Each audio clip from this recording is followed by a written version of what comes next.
আলহামদুলিল্লাহ আমাদের যে প্ল্যান থাকে, সো ব্যাটসম্যানরা অনেক ভালো ব্যাটিং করতেছে প্রত্যেকটা ম্যাচে।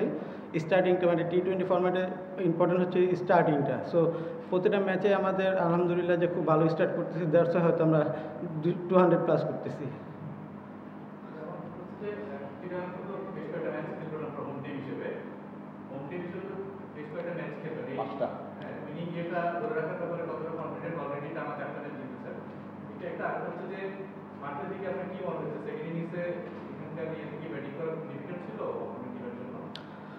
হোম টিম হিসাবে অলওয়েজ একটা প্রেশার, যেহেতু আমাদের টিম হোম টিম এটা চিটাগং কিংস।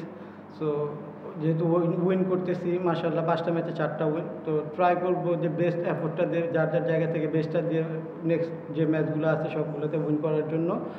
আর ব্যাটিং যেহেতু আমরা 200+ করে ফেলছি, সো অপোনেন্ট টিমের জন্য অলওয়েজ এটা একটা প্রেশার থাকে। সো ওরা স্টার্ট যেহেতু ভালো করেছিল, বাট আমরা উইকেটও পাইছিলাম 3টা, তো এর জন্য হয়তো ওদের অলওয়েজ একটা প্রেশার থাকে। 200+ রান অলওয়েজ প্রেশার টিমের জন্য।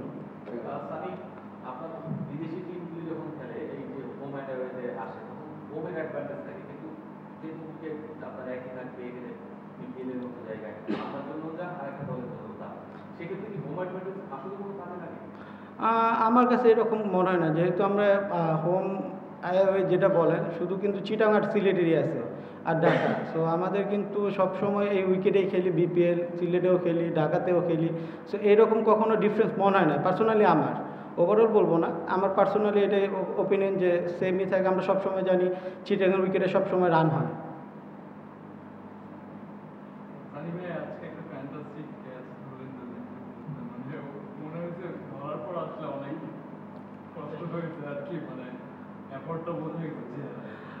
অ্যাকচুয়ালি ক্যাচটা এমন একটা জায়গায় ছিল আমরা দুজনেই ধরতে পারতাম। সো আমি তখন আই কন্ট্যাক্ট করতেছিলাম যে খালেদের সাথে, যে লাস্ট মোমেন্টে আমি কল করেছি এবং ও স্টপ হয়ে গেছে। ফরচুনেটলি যাই বলেন, সো খুব প্রেশারে ছিলাম অ্যাকচুয়ালি, যে ক্যাচটা যেহেতু নাইমে ছিল, কারণ ও বিগ স্কোর করার মতো প্লেয়ার। সো ক্যাচটা নিয়ে যখন ধরছি নিজেই মানে বিলিভ করতে পারতেছিলাম না যে ক্যাচটা ধরে ফেলছি অ্যাকচুয়ালি।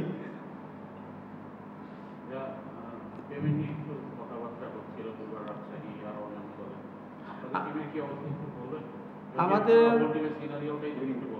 এখন পর্যন্ত মনে হয় না আমাদের টিমের থেকে এরকম কোনো মানে নিউজ আসছে। আলহামদুলিল্লাহ যাই দিয়েছে সবাই, কিন্তু আমাদের কেউ কিন্তু বলে না এখনও যে পেমেন্ট ইস্যু নিয়ে একটু প্রবলেম আছে। সো সবাইরে কম দেওয়া হয়েছে, বাট সবারই একটা প্রসেস থাকে যে টুর্নামেন্টের আগে 50% বা 25%, তারপরে মিডল অফ দ্য টুর্নামেন্ট, তারপর আফটার টুর্নামেন্ট। সো আমাদের ওই প্রসেসে আছে এখন পর্যন্ত। এটা 2-1 দিনের মধ্যে ইনশাল্লাহ ইনশোর করছে আমাদেরকে দিয়ে দিবে।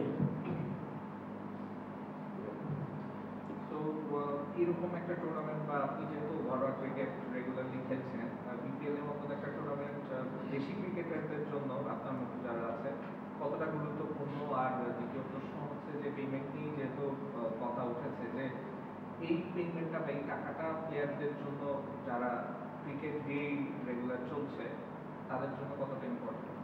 ডেফিনেটলি এটা অনেক ইম্পর্টেন্ট, যেহেতু আমরা খেলি দিন শেষে কিন্তু টাকাটাই ম্যাটার করে। যেহেতু আমার প্রফেশনই হচ্ছে ক্রিকেট, দিন শেষে যখন খেলার পর যদি পেমেন্টটা পাই, অফকোর্স এটা আমার নিজেরও ভালো লাগা থাকে। তারপরে এটার উপরে ডিপেন্ড করে অনেক প্লেয়ার। আর বিপিএল এত বড় টুর্নামেন্ট, এটা অনেক দিন ধরে হয়ে আসতেছে। আর আমি বলবো যে এটা ন্যাশনাল এনসিএলের একটা কিন্তু টি-20 টুর্নামেন্ট হয়েছে। সো এই টুর্নামেন্টে যদি রেগুলার প্রসেসে হয়, ওই টুর্নামেন্ট থেকে তো বেশ কয়েকটা প্লেয়ার কিন্তু বিপিএলে টিম পেয়েছে। সো আমি মনে করি যে এই টুর্নামেন্টগুলো আমাদের, যেহেতু সবাই বলে যে আমরা পাওয়ার হিটার নাই, টি-20তে পিছিয়ে আছি, বিকজ আমরা প্রতি ইয়ারে একটা টুর্নামেন্ট খেলি টি-20। সো এরকম রেগুলার বেসিসে যদি এনসিএলের যে টুর্নামেন্টটা হয়েছে, এটা রেগুলার বেসিসে হইলে আমার মনে হয় যে আমাদের টিমের জন্য এবং ক্রিকেটের জন্য অনেক ডেভেলপ হবে। বিপিএলে যেহেতু আমরা দেখছি যে 4টা করে প্রত্যেকটা টিমের ফরেন প্লেয়ার খেলতে পারে, বাট এনসিএল এর কথা আপনি যেহেতু বললেন, তো এখন কি একটা সময় এসেছে যে মেবি আরেকটু লোকাল প্লেয়ারদের সুবিধা দেওয়া, মেবি 4টার জায়গায় 3টা যদি ফরেন প্লেয়ার থাকতো তাহলে কারো বেটার হতো? না, এটা আমি মনে করি না। আমার পার্সোনাল ওপিনিয়ন, যেহেতু বললেন যে আমি মনে করি না এখনও 4টা ফরেন প্লেয়ার আছে, ঠিক আছে, বাট আমাদের আগে নিজের ইমপ্রুভমেন্ট ইম্পর্টেন্ট আমার কাছে মনে হয়। সো আমরা যদি রেগুলার বেসিসে যদি এনসিএলটা যদি হয়, আমরা যদি ইমপ্রুভ করি, তো এটা আমাদের পাওয়া। ফরেন প্লেয়ারদের হচ্ছে যে আসবে, খেলবে, চলে যাবে, বাট দিন শেষে খেলতে হবে আমাদের লোকাল প্লেয়ারদের। ওইখানে নিজেরও একটি কিন্তু প্রুফ করার ব্যাপার আছে এই জায়গায়। সো যখন আমরা ওইখানে পারফর্ম করব, তখন কিন্তু বিপিএলটা আমরা ডমিনেট করতে পারবো। সো এখনও আমার কাছে মনে হয় না যে আমরা ওইভাবে ডমিনেট করার মতো লোকাল প্লেয়ার যে ওই রেডি আছে। সো ইয়াং প্লেয়ারদের জন্য অনেক ইম্পর্টেন্ট এটা এনসিএলের টুর্নামেন্টটা। এটা যদি রেগুলার বেসিসে গেলে তখন হয়তো বোর্ড এটা ডিসাইড করতে পারে যে আমরা 4টা বা 4টার জায়গায় 3টা ফরেন খেলাবে কিনা। আজকে জয়েন করুন। Thank you. Thank you.